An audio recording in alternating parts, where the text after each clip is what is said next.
Some men spend half their lives to understand that love isn't about holding on too tight, but having the courage to return. And there are women who, despite being broken once, still find the grace to open their hearts again because they believe that if love is real, it will always find its way back. This is the story of Vincent Devo, a billionaire who once ruled the heights of Manhattan, and Sloan Bennett, the woman who walked away to rediscover herself. In the city of lights and ambition, they once lost each other, drifted into two different worlds, until one rainy afternoon, fate knocked on the cold door of his penthouse, carrying a small secret, a child who bore both their names. From that moment, everything changed. No more contracts, no more fame, only the cry of a baby, and two broken hearts learning how to love again. Sometimes, love doesn't begin with promises, but with a quiet pause long enough to hear your heartbeat. And if you still believe that somewhere in New York, there's room for tenderness, then this is your story. Late afternoon in Manhattan, the last sunlight tilted across the glass towers, tinting the sky a shade of golden honey. The city pulsed in its usual rush, yellow taxis speeding by, horns echoing, heels tapping against the pavement. But on the 58th floor of Lexington Heights, the air felt different, still, cold, and painfully elegant. Vincent Devo's penthouse home of the CEO of Devo Capital, one of the wealthiest men in New York, was where everything was calculated to perfection. Italian marble, imported walnut cabinets, oil paintings so valuable that only auction houses dared touch them, a space too flawless to feel human. Sloan Bennett sat on the edge of the bed, her shoulders trembling even though the temperature was comfortably warm. A loose grey sweater hung over her frail postpartum frame. Her honey-blonde hair was tied back with an old elastic band. In her arms slept Willa, a tiny 4-week-old baby, breathing softly, her faint snuffling sound like a lullaby. Sloan brushed her daughter's cheek, her eyes hollow from sleepless nights. She had planned to leave a week ago, but hadn't found the strength. The incision still hurt, and every time Willa cried in the dark, her body felt like it would break apart. Manhattan had millions of apartments, but none she could afford, and this penthouse, Vincent's, her ex-husband's, was the only place left that felt remotely safe. She whispered to herself, "Just a few more days. He's in Tokyo. He'll never know I was here." But Sloan froze when the door lock turned with a soft click sharp as a blade. She thought she had imagined it. Then came footsteps on marble, steady, strong, achingly familiar. Vincent. He wasn't supposed to be here. His schedule said Singapore, Tokyo, then London. He wasn't due back for another week, yet he was there, standing in the home she once called theirs. The bedroom door opened. Vincent Devo appeared tall, sharp, every inch the man who looked like he'd stepped out of a finance magazine. The same charcoal suit, loosened tie, those steel-grey eyes, the ones she'd once loved and feared. But this time, there was something else in them. Shock, raw and wordless. He looked at her. Then, she had the baby in her arms. The world stopped. His briefcase slipped from his hand, hitting the floor with a thud like a memory shattering. "What? What is this?" His voice broke, rough in his throat. Sloan didn't answer right away. She clutched the baby tighter, as if afraid he'd take her away. "My daughter." Vincent froze, eyes darting from Sloan to the baby, then stopping. That tiny face, it was his reflection. The dark hair, the strong jawline. Willa carried fragments of him, pieced together by Sloan's warmth. His voice trembled. "How long?" 4 weeks. 4, he whispered, doing the math in his head. His gaze went distant. "She's mine." It wasn't a question. It was true. Sloan nodded, tears shimmering in her eyes. He stepped back until his spine hit the wall, suddenly a stranger in his empire. "Why didn't you tell me?" Vincent's voice cracked. "Because you said you didn't want to be tied down." Silence fell heavy between them. Outside, the sunset had painted the city in molten copper. "Do you know," Sloan said softly, "when I found out I was pregnant, you were in Switzerland. I called. I texted. You didn't answer. Then I saw your picture in a magazine with Isabel. I understood then. You'd already chosen your life." "No." Vincent shook his head, his voice breaking. "I didn't know. Maybe. But you knew I was hurting." Willa stirred, whimpering softly. Sloan rocked her gently, her touch slow and tender. Vincent watched, unmoving. For the first time, he heard his child's cry. And for the first time in years, he didn't know what to do. "I'll leave," Sloan said quietly, eyes still on the baby. "As soon as I find another place." Vincent shook his head. "No, you're not going anywhere. This is your home. It was ours." She said nothing. He stepped closer, looking down at Willa. His hand trembled as he reached out to touch her tiny fingers. She opened her eyes soft blue, fragile, and he saw himself reflected there. And in that instant, every wall inside him crumbled. No CEO, no power, no Devo capital, just a man meeting his daughter for the first time. "What's her name?" "Willa." Vincent smiled faintly, a strange, tender sound escaping his chest. "Hello, Willa. I'm sorry for being late." That night, after the secret had surfaced, the penthouse no longer felt cold. Gone were the hum of machines and ticking clocks replaced by soft breathing, a mother's lullaby, and the gentle boil of water from the kitchen. Vincent couldn't sleep. He stood by the window, staring out at Central Park. The city lights glimmered in his eyes, thousands of tiny sparks, each one a life, a choice, and he realized he'd never truly lived in any of them. Behind him, Sloan appeared, wrapped in a thin robe. "You're still awake?" "I can't. Every time I close my eyes, I see her." She stood beside him, both faces bathed in city light. "Are you scared?" Vincent gave a dry, rueful laugh. "For the first time, I've made billion-dollar deals without flinching. But when I held her, my heart wouldn't stay still." Sloan said nothing. The noise of the city faded, leaving only their breathing. "I used to think I was doing the right thing," Vincent said quietly, "that the divorce was freedom for both of us. But standing in that doorway tonight, I realized I never really left. This place was empty because you weren't here." Sloan turned to him. "That's easy to say, Vincent. But when I was in the delivery room, you were in Tokyo, giving a speech about discipline and strategy. When I held our baby for the first time, you were toasting with investors. You missed everything." "I know." He swallowed hard. "And I'll live with that for the rest of my life." Silence again. Then a small cry came from the next room. Sloan moved instinctively, but Vincent stopped her with a hand on her shoulder. "Let me." He walked into the nursery. Soft light spilled over Willa's face. She whimpered, kicking gently. Vincent leaned down, clumsy but careful, lifting her into his arms. His hands were stiff, his heart wild, but when she quieted, he exhaled, as if relearning how to breathe. Sloan stood at the door, watching, her chest swelling with something she couldn't name, maybe hope, maybe the ghost of a love not yet gone. Vincent rocked the baby, his deep voice rough and low. "It's okay, Willa, Daddy's here." She stilled, eyes half open, staring at the man who was both stranger and home. Sloan stepped closer, her hand brushing his. "You're doing great." He looked up, only a breath separated them. "I'll stay here a few more days," she whispered, "until I find a place." Vincent nodded. "I won't stop you. But thank you for not leaving tonight." Willa drifted back to sleep. The room was wrapped in a fragile peace. Vincent kissed his daughter's forehead, then looked at Sloan. "I'll learn everything. How can we change her, feed her, and be a father? Teach me." Sloan smiled faintly, the first genuine smile in months. "All right, but don't expect it to be easy. I don't want easy. I want you and her." That night, Manhattan still roared outside, bright, alive, but inside that glass tower, something new had begun. A man who once built an empire on ambition was learning to rebuild his life on love. As Sloan quietly closed the nursery door, Vincent watched the city by the window, and for the first time, one truth settled in his heart. The world could fall tomorrow, but he, the man who once walked away, would never leave them again.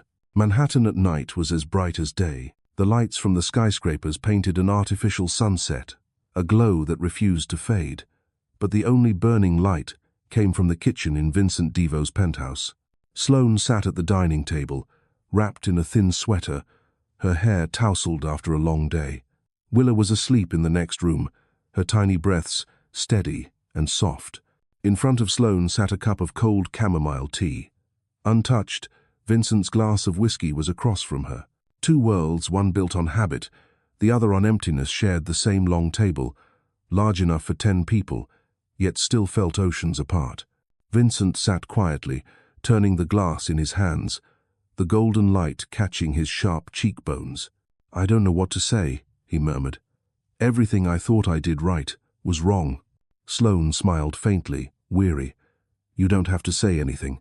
Just being still like this is enough." Silence settled between them. Only the ticking of the clock and the faint hum of traffic below filled the space. Sloan finally spoke. "Tomorrow, I'll start looking for a place.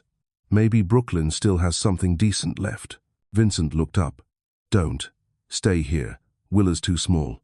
I don't want you both struggling out there. You don't get to want anything for me, Vincent." Her voice wasn't harsh, just tired. The tiredness that comes from learning to let go. Vincent nodded slowly, accepting it. He knew his commands held no power here anymore. "I used to think losing you wouldn't break me," he said softly. "I spent a whole year proving that to myself. But tonight, when I saw her, I realized I have nothing left." Sloan didn't answer. She only stared into her tea. The steam had long faded. "I don't want to hear apologies," she said quietly. "We had our chance. You walked away, and I learned to live without you. I just never thought we'd meet again. Like this." Vincent said nothing. There were no words left strong enough to reach her pain. Then a soft cry came from the other room.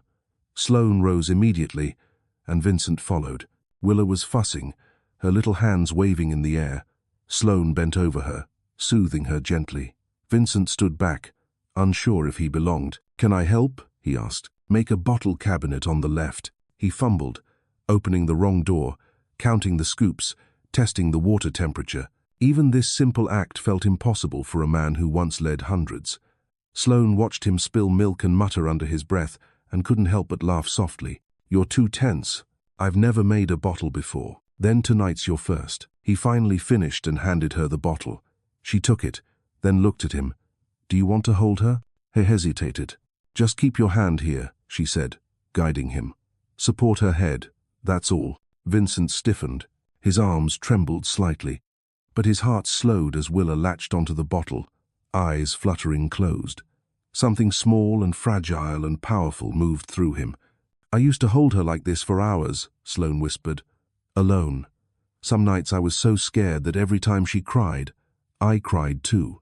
Vincent lowered his head. "I can't undo what I missed, but I can be here now." Sloan didn't answer. She looked at him, not the powerful man he once was, but a father learning for the first time. When Willa finished, Vincent laid her back into the crib and brushed a hand over her forehead. "Sleep, Willa." It was the first time his voice had ever sounded that gentle. Sloan nodded. "Thank you for staying up with me. I only regret," he said quietly, "not staying up with you sooner." They went back to the table. Sloan poured more tea. Vincent tapped his fingers softly against the wood. "Do you ever get scared?" she asked. "Of what?" "Of love." Vincent exhaled, a faint, rueful smile touching his lips. "I used to think love made me weak. Now I know without it, I lost everything." Outside, the first snow began to fall.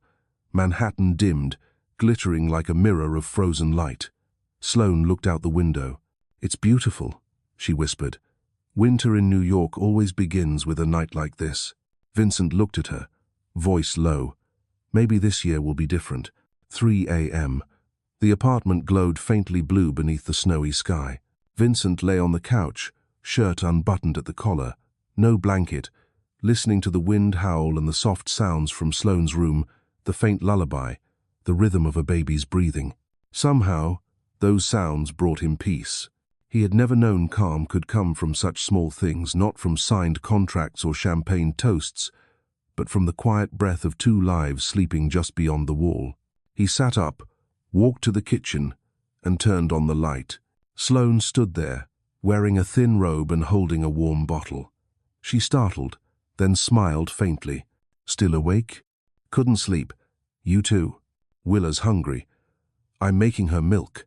Vincent stepped closer, watching her work, every motion sure and graceful. He said softly, "I want to remember everything.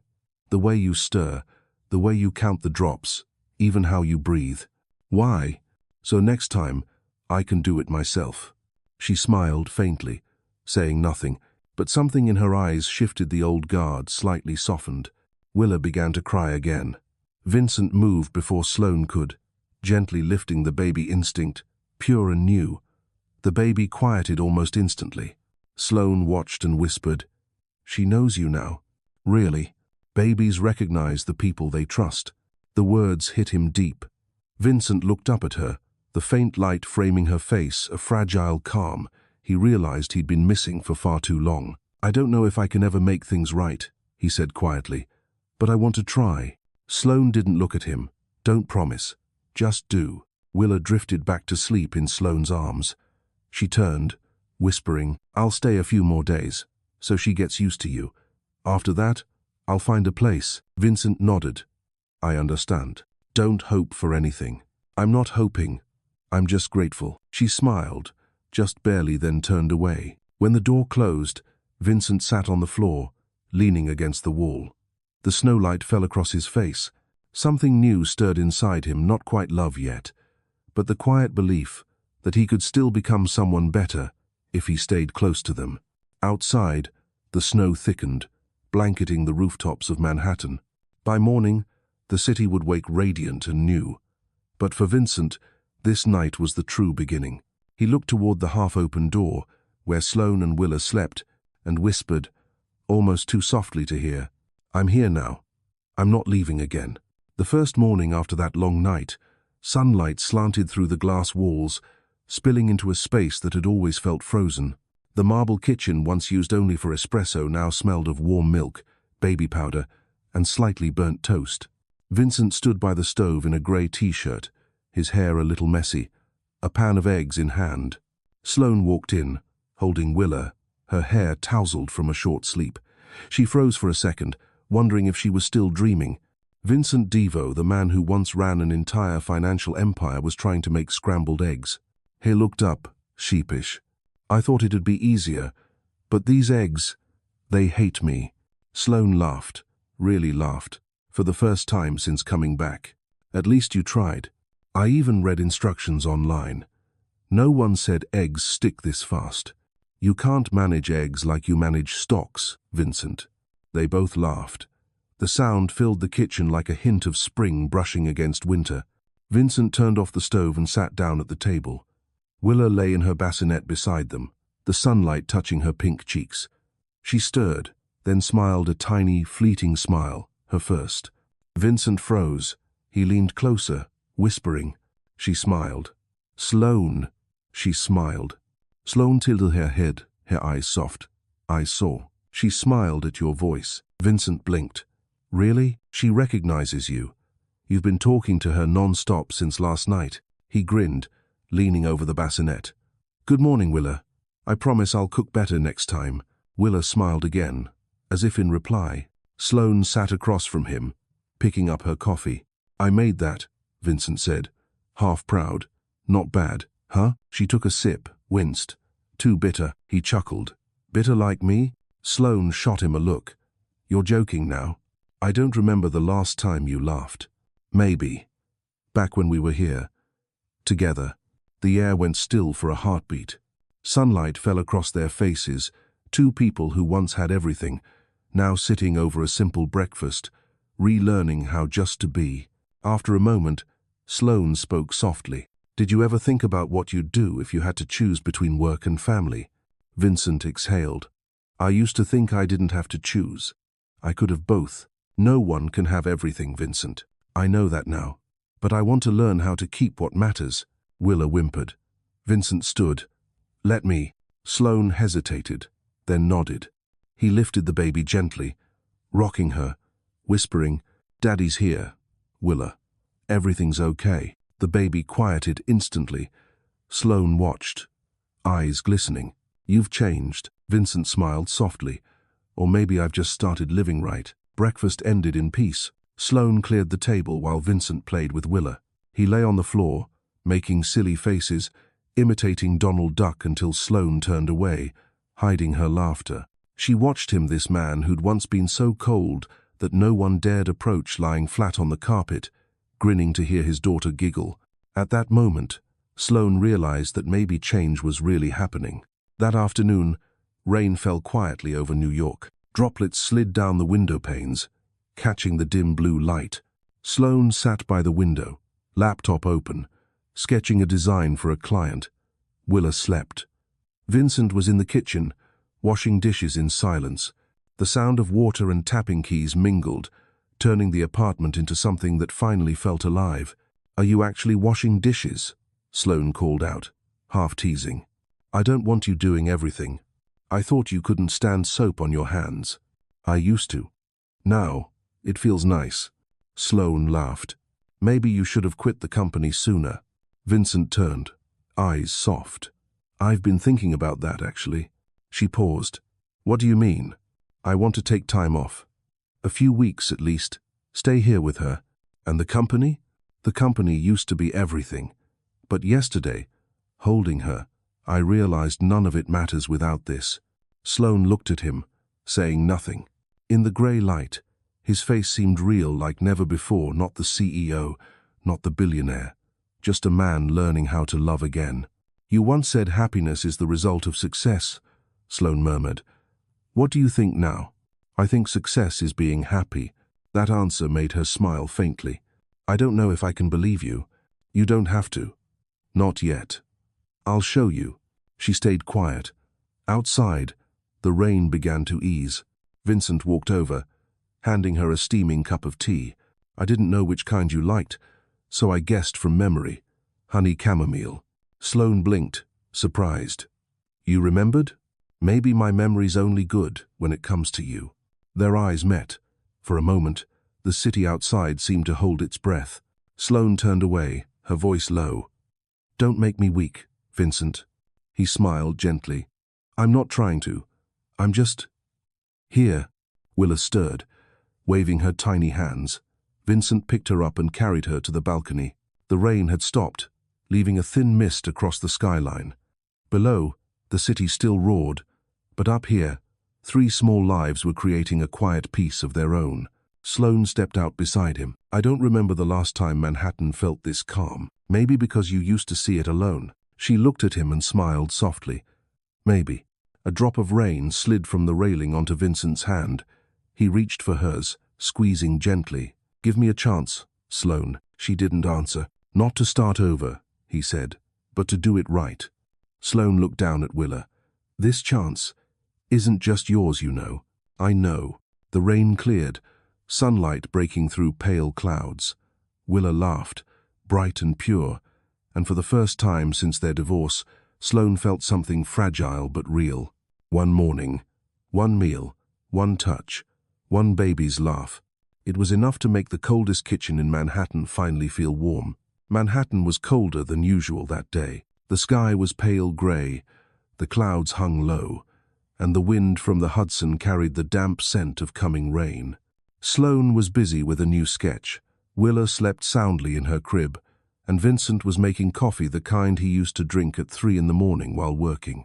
He had told Sloan he was taking time off, but his phone kept buzzing emails, calls, messages from people who refused to believe Vincent Devo had disappeared from the financial world. He tried to ignore it. With Willa's steady breathing, he tried to keep himself inside the calm kitchen rhythm. But when the doorbell rang a long, firm chime, the chill from outside seemed to pour straight into the apartment. Sloan looked up. "Who is it?" Vincent frowned. "I'm not expecting anyone." He walked to the door, and the door to his past opened before him. Isabel Marrow, the woman who had once built Devo Capital by his side, his most trusted partner, and almost the person he'd fallen for when his marriage to Sloan began to crack. She stood in a cream suit, dark hair tied neatly back, eyes sharp and cold.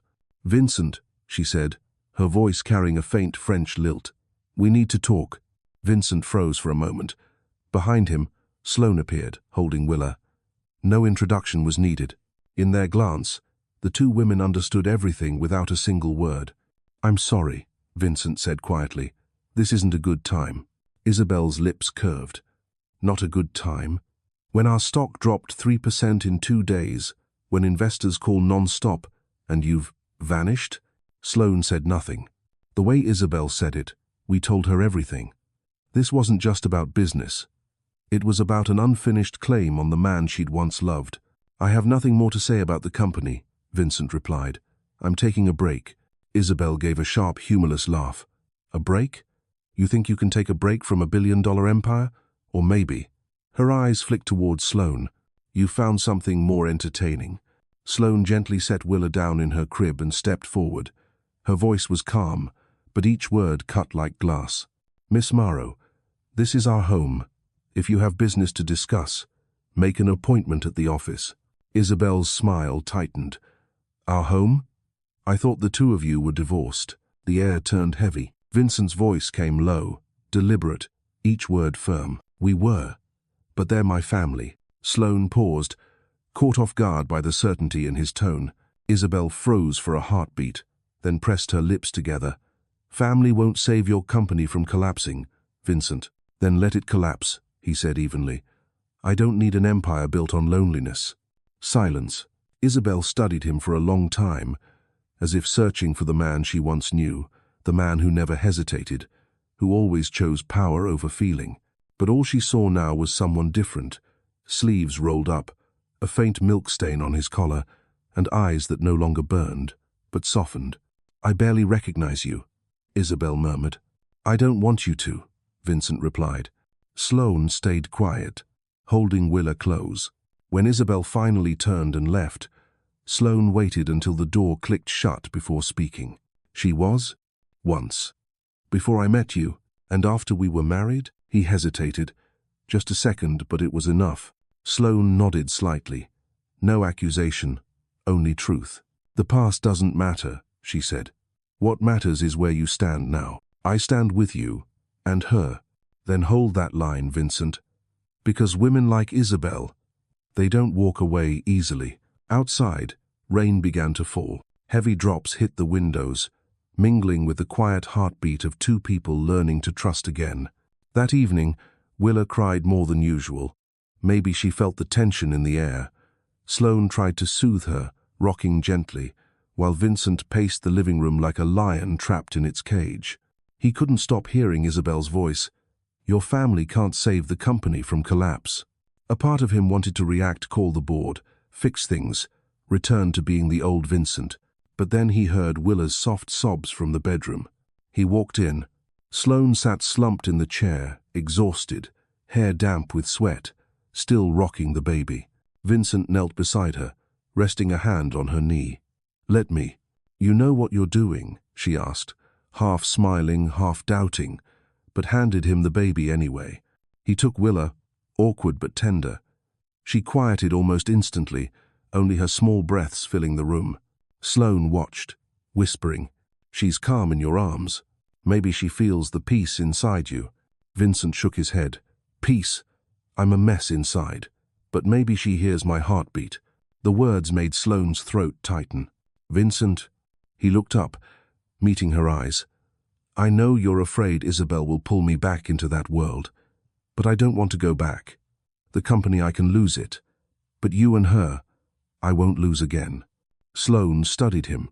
For the first time, she saw a man not just speaking, but believing what he said. Maybe, for the first time, Vincent Devo wasn't talking from logic but from his heart. You really have changed, she whispered. No, he said softly. I just found the part of me I lost when I left you. Willa slept again, her tiny face peaceful. Vincent laid her gently in the crib, then turned back to Sloan. She was standing by the table, the light hitting her face soft, distant, but warm. Will you be okay? She asked. Maybe not, he said, but I know I'm where I'm supposed to be. Silence lingered. Then Sloan spoke, her voice barely above a breath. If you're really staying, be ready. Everything out there will be against you. Vincent smiled faintly. I've fought for money all my life. Now I want to learn how to fight for love. She looked at him, half wanting to believe, half afraid to. Are you sure, Vincent? Absolutely, he said without hesitation. Because for the first time, I know what I want. Outside, Manhattan kept raining, but inside, the fragile light between them burned steadier, warmer. Sloan turned away, saying quietly, "Tomorrow, I'll make breakfast. Your turn to rest." Vincent chuckled.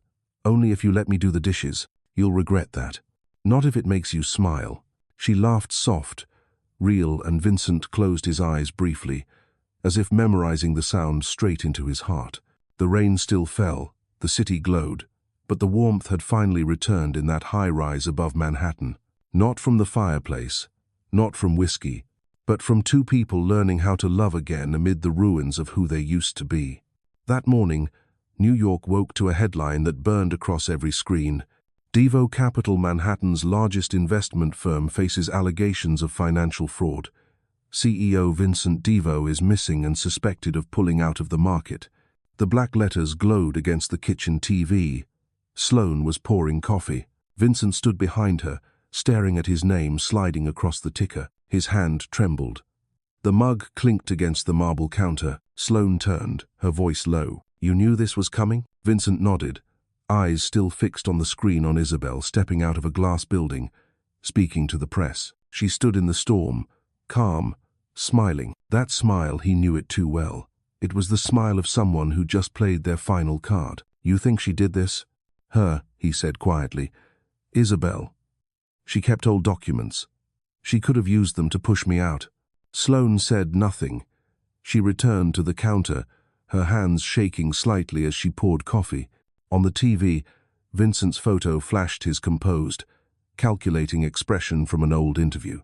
But the man standing in her kitchen looked nothing like that. He was tired, unshaven, his shirt wrinkled, his eyes hollow. "Are you scared?" he asked. "Of what? What's coming?" She sighed. "I used to be, but not anymore. Because now I know you're not running." The words made Vincent lower his head. He wanted to believe he had changed. But when his phone started ringing again, calls, emails, messages from investors and lawyers, the noise of his old world roared back like a storm. Sloan wiped her hands on a towel. "If you have to go, I'll understand." "No," he said immediately. "I'm not going anywhere." "Vincent, this isn't small. They'll say you're hiding if you don't show up." "I'm not hiding anymore, Sloan. Not from you. Not from her. Not from what matters." She looked at him for a long moment, wanting to believe, but afraid to. "I don't need promises," she whispered. "I just need you here." Outside, rain began to tap against the glass. Vincent stepped closer, took her hand, and squeezed. "I'm here." But the fear in his eyes hadn't gone under the dim light. That day, Manhattan turned its back. News broke by the hour. Investors fled. Isabel's quotes were everywhere. "I warned Vincent." He let his emotions ruin everything. Each line cut deeper than the last. Sloan read the headlines, her chest tightening. She knew what betrayal felt like. And now, seeing those photos, Vincent beside Isabel at conferences, galas, panels, she couldn't help but feel small. He had belonged to that world once, and she never really had. That night, when Vincent returned home, she said nothing. The kitchen lights glowed, but the room felt cold again. "You saw the news?" he asked. "I did. Do you want to ask me anything?" "No need. Everything's already there." "You don't believe me?" "Do you want me to?" "I just don't want you to leave." Sloan let out a short, bitter laugh. "Maybe this time I don't have to. Maybe you'll be the one to go." He fell silent. He knew what she meant, not that she doubted him and Isabel, but that she feared he'd choose again. Power, control, the empire that had once swallowed them both. That night, they barely spoke. The apartment that had grown warm went quiet again, filled only with the sound of rain and distance.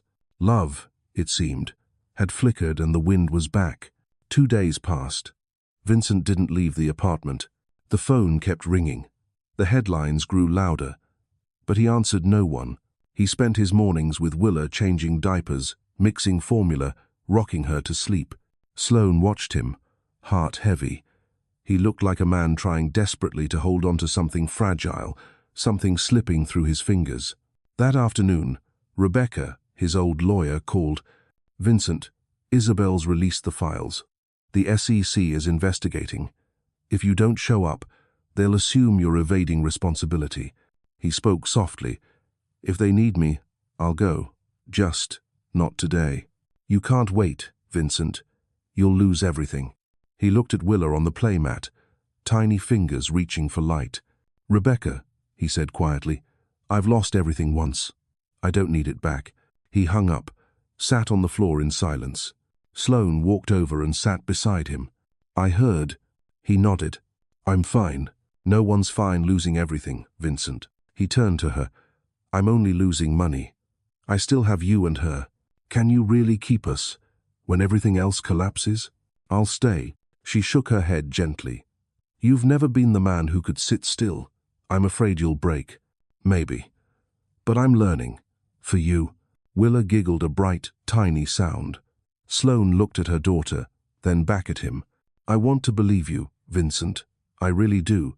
But I already did once. Her voice wavered. Vincent said nothing, just stood and walked to the window. The city lights reflected across his face, torn between two worlds. After a long pause, he turned back, eyes steady. If you're afraid I'll leave again, then I'll prove it by staying, even if it costs me everything. And the company? Someone else can run it. But Willa only has one father. Sloan turned away, her lips trembling. That night, Vincent rocked Willa to sleep again. Sloan sat across the room, watching him, and in her eyes, both love's return and the fear that it could vanish all over again. When the baby finally drifted off, Sloan rose quietly. I don't know what the future looks like, she said softly. But if you're really staying, you must live differently. Don't just love, be responsible for that love. Vincent nodded, his gaze gentle. I'll learn, every day. She walked away, closing the door behind her. Vincent sat there under the soft glow of the nursery lamp, watching Willa's tiny chest rise and fall, and he whispered, Tomorrow, I start over from here. Outside, the city roared on, but inside that small apartment, Vincent's world had shifted. He was no longer the man of headlines, power, or wealth. He was just a father, a man trying to hold on to the fragile home he'd only just begun to rebuild, knowing that the real storm was still yet to come. That morning, New York was restless. News of the Devo Capitol investigation flooded every screen. On the LED billboard in Times Square, Vincent's face shone bright, not as a symbol of success, but as the center of a storm. Sloan sat on the sofa, Willa in her arms, eyes locked on the screen. The anchor's voice cut through the room. Vincent Devo, former CEO of Devo Capital, is accused of concealing over $800 million in losses and manipulating financial reports. Acting CEO Isabel Marro announced her cooperation with the SEC, promising to bring justice back to the market. Sloan's hand tightened around her mug. From the kitchen, Vincent appeared, rumpled shirt, messy hair, exhaustion shadowing his face. Turn it off, he said quietly. They're going after you, Vincent. I know. You can't just sit here. I'm not running, but I'm not fighting either. She turned to him. If you don't show up, they'll think you're guilty. And if I do, they'll make me the villain to save Isabel. Silence filled the space between them. He stepped closer, his voice low. I used to win everything, Sloan. But I never won myself. I don't need to win anymore. Willa started fussing. Sloan stood, rocking her gently, her voice trembling. You don't understand, Vincent. One day, when she's older, she'll search your name online and this is what she'll find. You have to do something for her. He looked at her, eyes softening. I know, and I will, but not by fighting, by facing it. His phone rang. Rebecca again. Vincent, the SEC has issued a summons. You have 48 hours to appear, or they'll escalate it. I understand. And Isabel's holding a press conference. She's going to frame you as the mastermind behind everything. Vincent gave a tired, bitter smile. Of course she is. Rebecca hesitated. You sure you don't want to respond? This is your career, your name. Vincent looked at Sloan, holding their daughter in the morning light, fragile, warm, real. Rebecca, he said quietly, I used to have a name. Now I have a family. He hung up. Sitting beside Sloan, he took her hand. I won't let them pull me back, Sloan. I choose this, no matter what happens. She didn't answer, But inside her chest, fear rose like a distant storm moving closer. 2 days later, the storm hit. That afternoon, a loud knocking shook the door. When Sloan opened it, reporters flooded the hallway, flashes bursting like lightning. "Vincent, any comment on the fraud charges? Did you embezzle the money? What's your relationship with Isabel Morrow?" Sloan backed away, clutching Willa, and slammed the door. But the noise kept pounding through the walls. Vincent emerged, his expression steady. "I'll go," he said. "No." Sloan's voice cracked. "If you go out there, they'll tear you apart. I have to. Not to save the company. To protect you and her. They won't stop if I stay silent." He reached for his coat and adjusted his watch.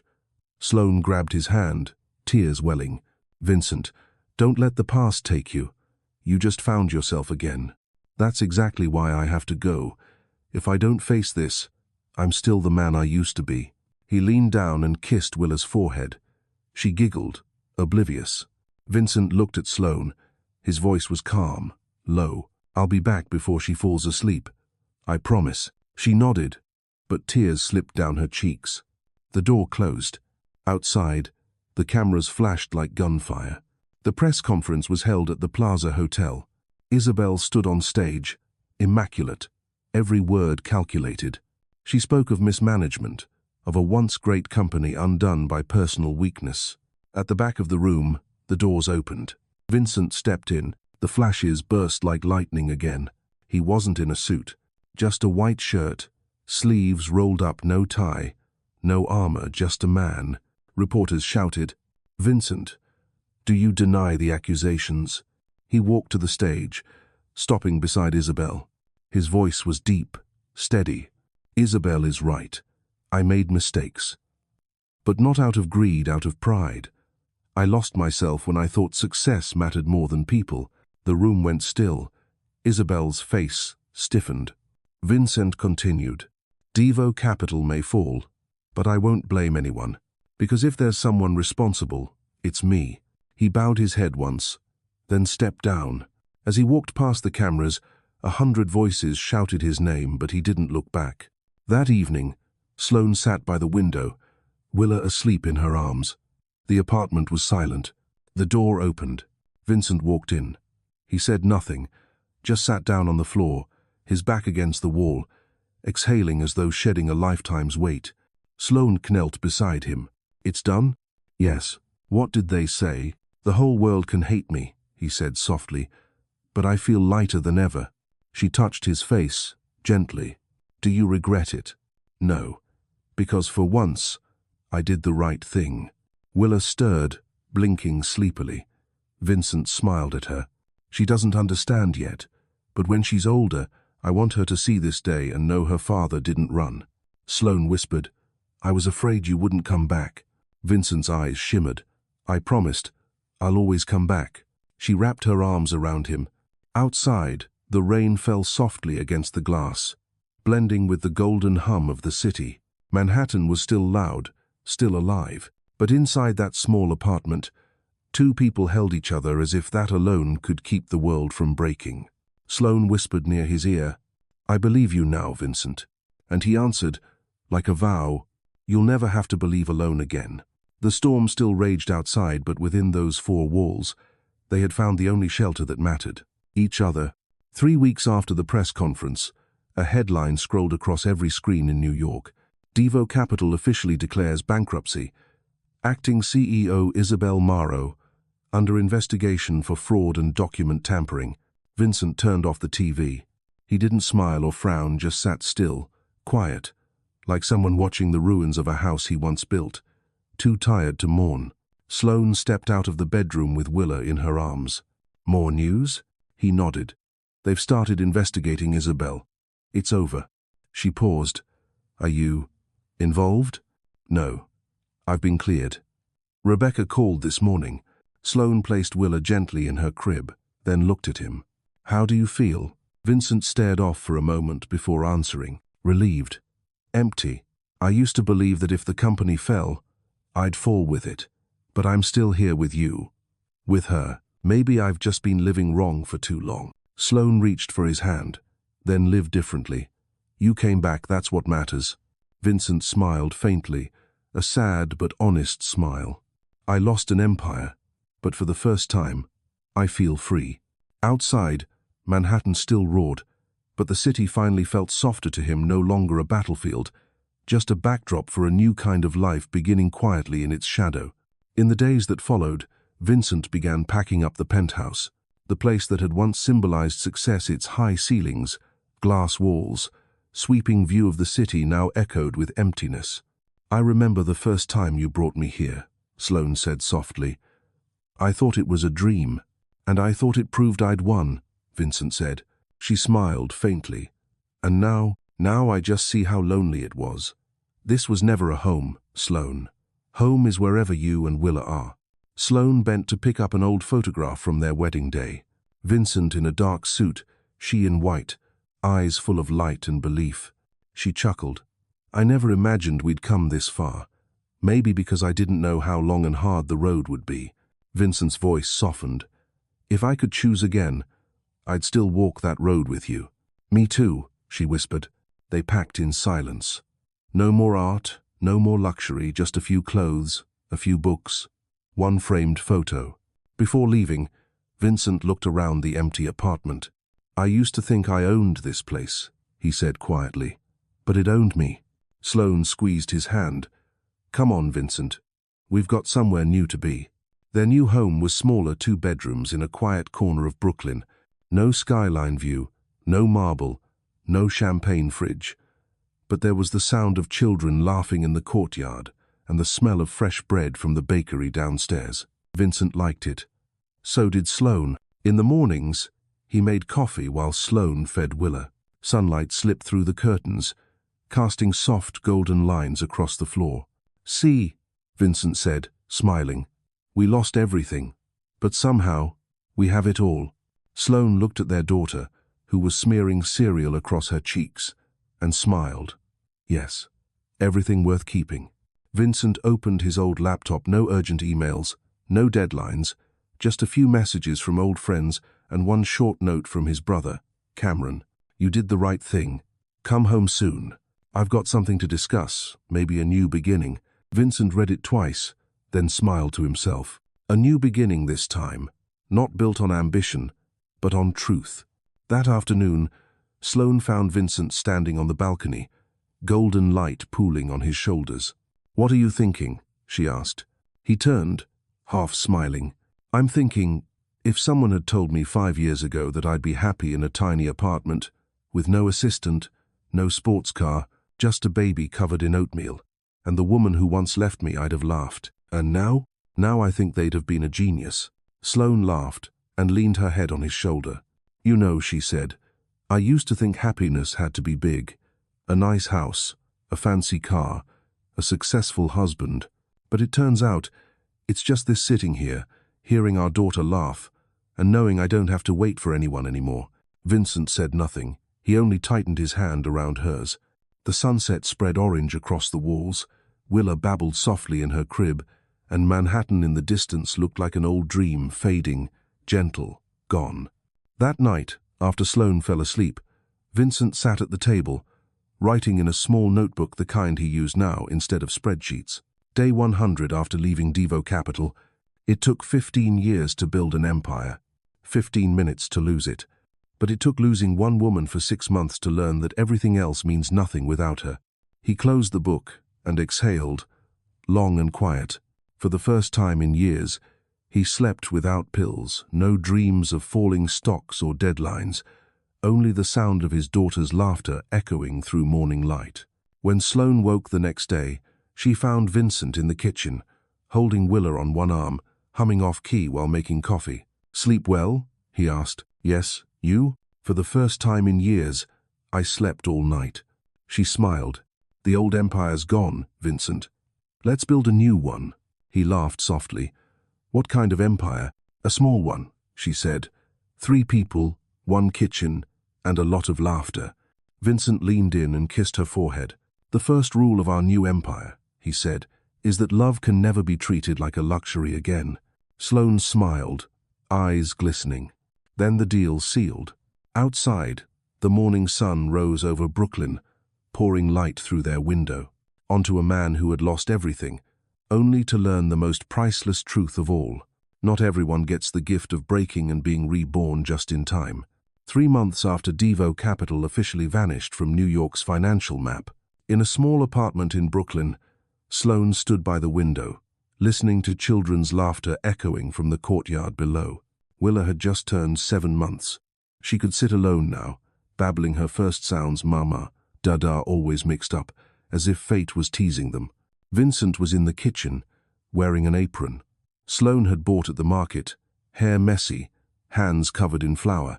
On the table sat a pile of crooked pancakes, half undercooked, half burnt. He grimaced. I swear I followed the recipe. Sloan chuckled, walking over. The recipe doesn't matter. Love's enough. Then this, he said, holding up a misshapen pancake, is a plate full of love. She laughed and kissed his cheek, leaving a white streak of flour behind. I like this better than any fancy dinner you ever took me to. Vincent looked at her, the calm in his eyes like the quiet after a storm. I used to think you deserved grand things, a big house, a luxury car, champagne nights.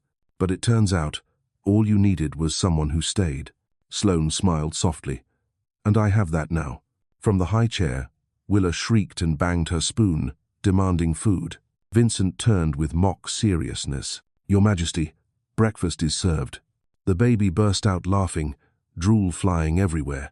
Sloan watched them, her heart full of a peace she once didn't understand. Happiness wasn't living the dream, it was waking up and realizing you wouldn't trade your reality for any dream. That afternoon, Vincent met his younger brother, Cameron, at a small cafe in Brooklyn. The place smelled of waffles and old jazz, posters peeling on the brick walls. You look different, Cameron said, grinning.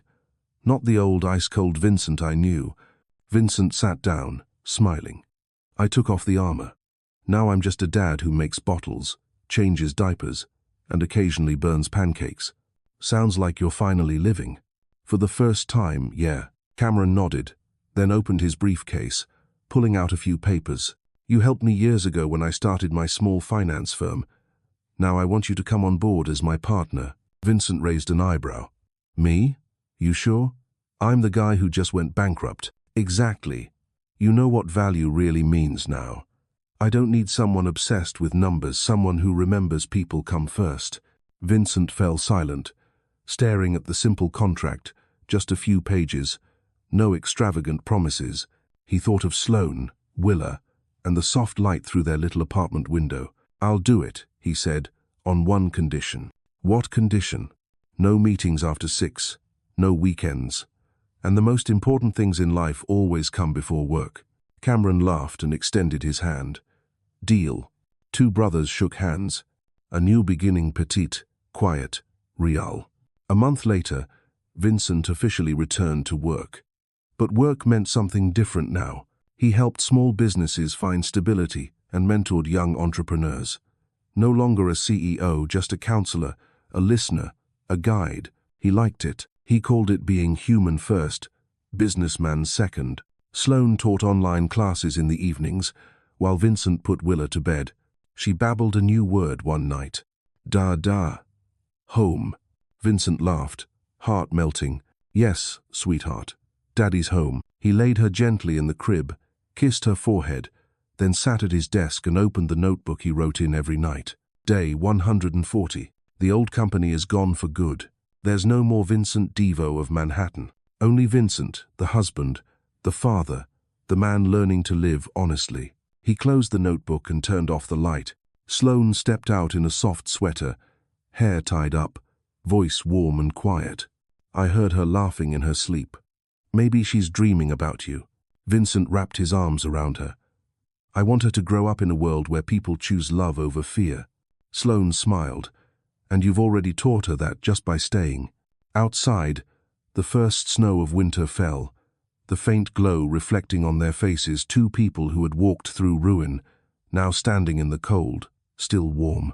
One spring morning, Sloan woke to Willa babbling in the living room. When she walked out, Vincent was sitting on the floor, their daughter in his lap, coloring with crayons. On the paper was a drawing of 3 people, crooked, uneven, but overflowing with love. Sloan laughed. Her first family portrait. Vincent looked up, eyes sparkling. She just said, "Love you." Really? Not clear, but that's what I heard. Sloan sat beside them, looking at the drawing. "Maybe," she said, "you should write your story. Not for the world, for her, when she's grown." Vincent nodded. "I will. The story of a man who thought he was rich until he lost everything, and realized real wealth was hearing his daughter say 3 small words." He looked at Willa. "I love you too, sweetheart." She giggled and wrapped her tiny arms around his neck. That afternoon, Sloan started her first day as a full-time teacher at a nearby school. Children adored her. Parents trusted her. Every evening, Vincent waited by the gate with a warm cup of coffee. The security guard called him the most faithful husband in Brooklyn. They weren't rich, but they laughed more, moved more slowly, and loved more deeply. Vincent no longer owned a company but owned something no fortune could buy: peace. On the last spring night, they sat on the rooftop, watching the New York skyline shimmer in the distance. Sloan leaned on his shoulder, her voice a whisper. "Do you ever regret it? All that you lost?" "No," Vincent said softly, "because if I hadn't lost it, I'd never have known what I needed." "And what's that?" He smiled. "This. Just this." He kissed her. Downstairs, Willa began to cry, a slight, familiar sound in the quiet night. Sloan laughed. "Duty calls." Vincent stood and reached out his hand. "Together?" "Always." They walked down the stairs, hand in hand, moonlight stretching long across the wooden floor. A new beginning, not loud, not grand, but simple, and built to last. 2 years had passed since Vincent and Sloan left Manhattan. They still lived in their small Brooklyn apartment near the park. Willa was now 2.5, with curls of brown hair, eyes as blue as the sky after rain. She loved doodling, spinning around the living room, and listening to her dad's bedtime stories. Their lives moved in a slower rhythm now. Vincent worked at the small firm with Cameron, and the pressure was long gone. Most days, he cooked, read, and played with Willa. Sloan taught school, sometimes coming home late, but always smiling as she stepped through the door. They'd found what they once thought only existed in stories: peace. But peace, like everything else, has its own quiet tests. One autumn night, Sloan came home late. Vincent was rocking Willa to sleep, pacing slowly, humming a rough tune. Willa's eyes blinked open and closed, stubbornly fighting sleep. "You're just like your mum," Vincent whispered, strong-willed to the bone. When Sloan entered, she stopped at the doorway. Warm light fell across Vincent's back. His shadow stretched long on the floor. She smiled faintly, but inside was a slight ache. "It's not sadness, just that soft fatigue of someone who knows they're walking the right path, yet still wonders how far it goes." Vincent laid Willa down and turned. "You're home?" "Yeah. It was a long day. Did you eat?" "Not yet. Maybe just some tea." He looked at her, dark circles under her eyes, shoulders drooping. "You've been working too hard." "So have you. I'm home all day." "That's because you choose to be." "I don't have that choice." The words came out faster than she meant. Not angry, just sharp enough to chill the air. Vincent stood still, watching her. "I know. But don't forget why we chose this life: to stay close, not to drift apart." "I haven't forgotten," she said quietly, avoiding his gaze. "Sometimes I feel like I'm carrying too much." He stepped closer. "I thought I was carrying half." "It's not your fault," she murmured. "I'm just scared that this peace won't be enough one day." "For who?" he asked softly. "For both of us." That night, Sloan lay awake, staring at the moonlight through the curtains. Vincent was beside her, silent. No one spoke, but between them was a thin space, fragile as smoke, yet real enough to remind them that even love, to last, needs tending every day. In the morning, she woke early and made coffee. Vincent joined her, his voice rough from sleep. "I'm sorry about last night." She turned, smiling faintly. "No need. I was wrong too. I sometimes fear this happiness is too fragile." He wrapped his arms around her from behind. "Fragility is what makes it beautiful. We have to hold on tight." She leaned back, exhaling softly. "Yeah, just hold on." That winter, snow blanketed their street in white. Willa ran through the courtyard, tiny boots sinking into the snow, her laughter ringing like bells. Vincent built a snowman. Sloan snapped pictures, her breath fogging the camera lens. In that moment, everything felt simple again, no work stress, no quiet doubts, just their daughter's laughter echoing against the soft hush of falling snow. That evening, they watched an old movie. Sloan leaned on Vincent's shoulder, Willa asleep across their laps. "Do you ever miss Manhattan?" she asked. "A little," he admitted, "but not the man I was there." "And work?" "I already have a job," he said, smiling. "Being a dad." She laughed. "You sound like a movie character. Maybe life's finally becoming one." They both chuckled. Outside, snow kept falling, blanketing the world in silence. When spring came, Sloan was promoted to lead teacher at her school. She was thrilled, but worried too. "I'm afraid I'll have less time for Willa," Vincent grinned. "I'll pick her up every day. It's my turn to do more." "Think you can handle it? I used to manage hundreds of employees. One toddler can't be that hard." She smirked. "You forget I saw you lose a battle over broccoli. I let her win." "Sure you did." Life found a new rhythm. Vincent became the playground dad. Everyone knew he learned to braid hair, bake cookies, even sew Willa's dresses. Sloan started calling him the CEO of our little family. Then one afternoon, his phone rang. "Rebecca, Vincent, a firm in Boston wants you as a senior advisor. Triple your pay." He paused. "You're not interested?" she asked. "I already have everything I need. This could be your comeback." "I'm not coming back." He hung up. Willa was coloring beside him. She looked up, grinning. "What are you looking at, Daddy?" "The most precious thing I'll ever have." That night, Vincent told Sloan about the call. She set her teacup down, eyes searching his. "Do you regret turning it down?" "No. I'm afraid I'd lose something far more important if I said yes. And if I were you, I'd hope you'd choose the same." She smiled softly. "I would." Snow fell again that night. Willa slept soundly. Vincent and Sloan sat by the fireplace, orange light flickering across their faces. "I used to think happiness was when everything stayed stable," Sloan said quietly. "And now?" "Now I think happiness is learning to love the ordinary days." Vincent squeezed her hand. "And the people who walk through those days with you." She rested her head on his shoulder. Silence, warmth, steady hearts. One late winter morning, Sloan woke to find Vincent beside her, Willa nestled between them, fast asleep. She smiled, a small tear escaping down her cheek. Happiness, she realized, wasn't loud or grand. It was this: opening your eyes and finding the one you love, still there, hearing the tiny breaths beside you. Outside, the snow had begun to melt. Spring sunlight poured across the balcony, blanketing the three of them, small, peaceful, and stronger than any empire that ever was. Brooklyn, that spring, was almost too beautiful. Cherry trees lined the streets in full bloom. The air carried the sweetness of pollen, and every morning began with the sound of birds outside their window. Willa was 3 now, long hair, bright eyes, running through the small apartment like a tiny whirlwind of joy. Sloan folded clothes neatly into a suitcase, their first trip in years. Vincent sat at the table, reviewing papers inside a brown envelope. The lease for a new house in Westchester. They were leaving Brooklyn.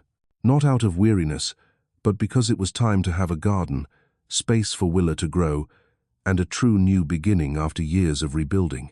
Sloan looked up. "Are you sure, Vincent? We once said we'd stay here forever." He smiled. "I know, but I want Willa to have a real yard, and I want you to have your lavender garden. And what about you? I just want to wake up where you and she are smiling." She walked over, wrapped her arms around his neck, and rested her forehead on his shoulder. "I'm scared to leave this place, Vincent. This is where we started again. Where did you learn to be a father? Where I learned to forgive." He whispered, "I'm scared too. But sometimes leaving isn't letting go, it's just growing up." Willa came running, tugging their hands. "Mommy, Daddy, let's go to the park." Vincent lifted her. "Let's go, princess. One last walk in our Brooklyn park." That afternoon, the park was bathed in gold. Willa ran between the trees, her slight dress fluttering. Sloan took photos while Vincent sat on a bench, watching them, feeling something deep, nameless. He remembered the man he used to be standing in a Manhattan penthouse, looking down at the city, convinced he owned the world. Now all he wanted was this small world. His daughter's laughter. Sloan sat beside him, exhaling softly. I miss New York sometimes. The noise, the chaos. It's still part of us. Yeah, but we don't belong to it anymore. You think we'll be okay in the new place? I don't know, Vincent smiled. But I know we'll be fine as long as I have you too. She leaned on his shoulder, sunlight spilling into her hair. Willa came running over, holding a tiny wildflower. For Mommy, for Daddy. Vincent took it and tucked it into his shirt pocket. The best gift I've ever gotten, he said, half joking. Sloan grinned. Don't say that Willa will think you didn't like my birthday gifts. Your gift is my whole life. She looked at him, smiling softly, deeply. It wasn't flirtation. It was true. Moving day came faster than they expected. The morning sky was clear, the air light. The apartment was empty now, only their footsteps echoing off the wooden floor. Sloan stood in the living room, running her hand over the wall where their family photo had hung. She whispered, "Thank you." This wasn't just a place to live, it had witnessed their healing. Vincent came up behind her, wrapping his arms around her waist. I remember your first night here, he said. You were scared of the fridge humming, and you were terrified of putting the baby to sleep. And now I'm scared to leave. He smiled. Me too. But I'm ready. Willa hugged their legs. Let's go. Vincent picked her up. All right, princess. Say goodbye to our old home. They stepped through the doorway. Vincent turned back one last time. Sunlight poured through the window, lighting the empty wall where their photo once hung, the three of them, that first snowy winter. He smiled softly and closed the door. By afternoon, they reached Westchester. The new house was smaller than Vincent imagined, but there was a garden, a white picket fence, and cherry blossoms just starting to bloom. Sloan opened the windows wide, breathing in the fresh air. Listen, she said, smiling. Real birds. Vincent laughed. It's been a long time since I heard birds that weren't from a Manhattan cafe speaker. Willa ran around the yard, shouting, Our new house! Our new house! Sloan's eyes glistened. We did it, Vincent. He nodded, his voice low. Yeah, we really did. He pulled her close amid laughter, wind, and the scent of cherry blossoms.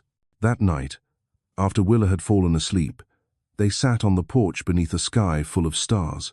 Do you remember the first time we met? Sloan asked. In that tiny coffee shop, you spilled cappuccino all over my files, and you looked at me like I'd ruined your whole world. Well, he smiled, you did. But now I know it was the best thing that ever happened to me. She chuckled, eyes bright under the moonlight. When Willa's old enough to ask, what will you tell her about us? Vincent thought for a moment. I'll tell her her parents had to lose each other once, just to learn how to find each other the right way. She leaned against him. That answer belongs in a book. It already is, he said. Written in my heart. They sat there long, saying nothing, just listening to the night, peaceful and alive. The next morning, Willa's voice filled the house. Mommy, Daddy, there are birds outside. They rushed to the window. On a cherry branch, a pair of sparrows was building a nest. Vincent smiled. Maybe that's a good sign. Sloan nodded. The sign of a new beginning. Willa clapped her hands. We have a home now. Vincent knelt, hugging her, his eyes finding Sloan's, the woman who'd walked with him through everything. His voice trembled softly. I used to be afraid of losing everything. Now I'm only afraid of losing this moment. Sloan brushed his cheek, whispering, Then don't waste it, Vincent. He kissed her amid spring wind, the scent of blossoms, and a morning so quiet it didn't need promises, because presence itself was the strongest vow. There was no ending bell, no final scene, just a small house in the suburbs, a child's laughter, and two people still learning to love each other every day, not out of need, but because they want to. Because sometimes, happiness isn't about where you're headed, but the moment you stop, look around, and realize, this is it, we're home. Thank you for walking this journey with Vincent, Sloan, and little Willa, a story of broken hearts rebuilt into a home of faith and love. If this story made you smile, pause, or believe again that love can be found after the fall, leave a comment and share how it made you feel. And don't forget to subscribe for more stories where love, like New York itself, is imperfect, enduring, and beautifully human.